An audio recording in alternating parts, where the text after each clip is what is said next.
ভয়। আমরা প্রত্যেকেই ভয় পাই। এই শব্দটি আমাদের সঙ্গে ওতপ্রোতভাবে জড়িত। কিন্তু আমাদের সমাজে যারা তরুণ এবং যুবক আছেন, তারা কোন জিনিসটাকে সবচাইতে বেশি ভয় পায় সেটা কি জানেন? সেটা হচ্ছে ব্যর্থ হয়ে যাওয়ার ভয়। আজ আমি আপনাদের সামনে 5টি পদক্ষেপের কথা আলোচনা করব, যার মাধ্যমে আপনারা ব্যর্থতার ভয় দূর করতে পারবেন। প্রথম পদক্ষেপ, রিথিঙ্কিং। আপনি যেটাকে ব্যর্থতা মনে করছেন, আসলেই কি সেটা ব্যর্থতা কিনা দ্বিতীয়বার ভেবে দেখুন। আমরা অনেক সময় এমন জিনিসকে ব্যর্থতা মনে করে বসে থাকি যেটা আদতে ব্যর্থতাই না।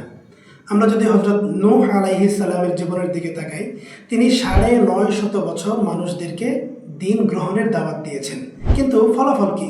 মাত্র অল্প কয়েকজন মানুষ তার দাওয়াতে ইসলাম গ্রহণ করেছিলেন, বাকি অধিকাংশই তার দাওয়াতকে প্রত্যাখ্যান করে দিয়েছিল।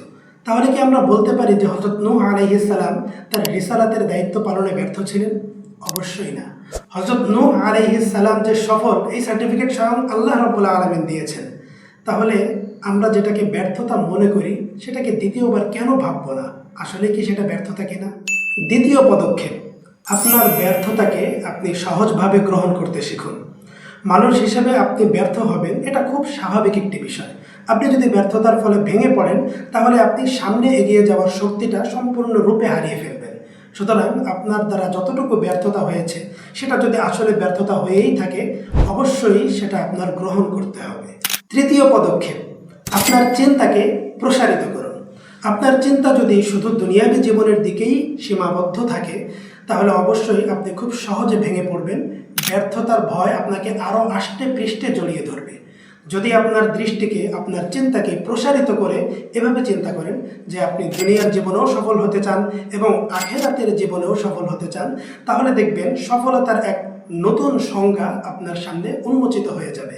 তখন আপনি খুব সহজেই সফলতার পথে এগিয়ে যেতে পারবেন, ব্যর্থতার ভয় দূর করতে পারবেন। চতুর্থ পদক্ষেপ, আপনি খুব ভালোভাবে আপনার মাথায় একটা বিষয় গেঁথে নিন, আপনি কখনো পূর্ণাঙ্গ হতে পারবেন না, পারফেক্ট হতে পারবেন না। পৃথিবীতে কোনো মানুষই পারফেক্ট না, আপনি কিভাবে হবেন? সুতরাং আপনি আপনার জীবনের যতটুকু চেষ্টা করবেন, সেটা সামনে এগিয়ে যাওয়ার চেষ্টা হিসেবে করবেন। পারফেক্ট হওয়ার চিন্তা যেন আপনার মাথায় না আসে।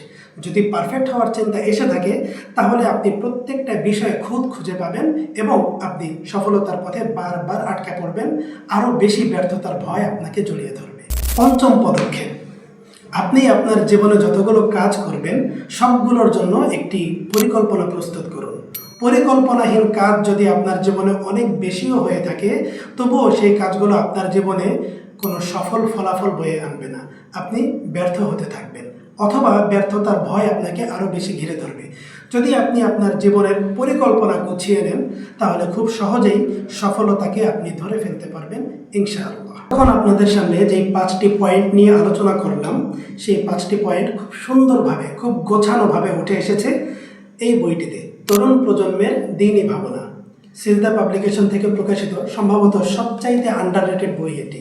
যদি আপনার সংগ্রহে এই বইটি না থাকে, তাহলে অবশ্যই খুব দারুণ কিছু আপনার হাতছাড়া হয়ে যাচ্ছে। সুতরাং আপনার জীবনকে সমৃদ্ধ করতে চাইলে এই বইটি সংগ্রহ করুন। এমন আরও অসংখ্য গুরুত্বপূর্ণ টিপস আপনার সামনে এই বইটি তুলে ধরবে।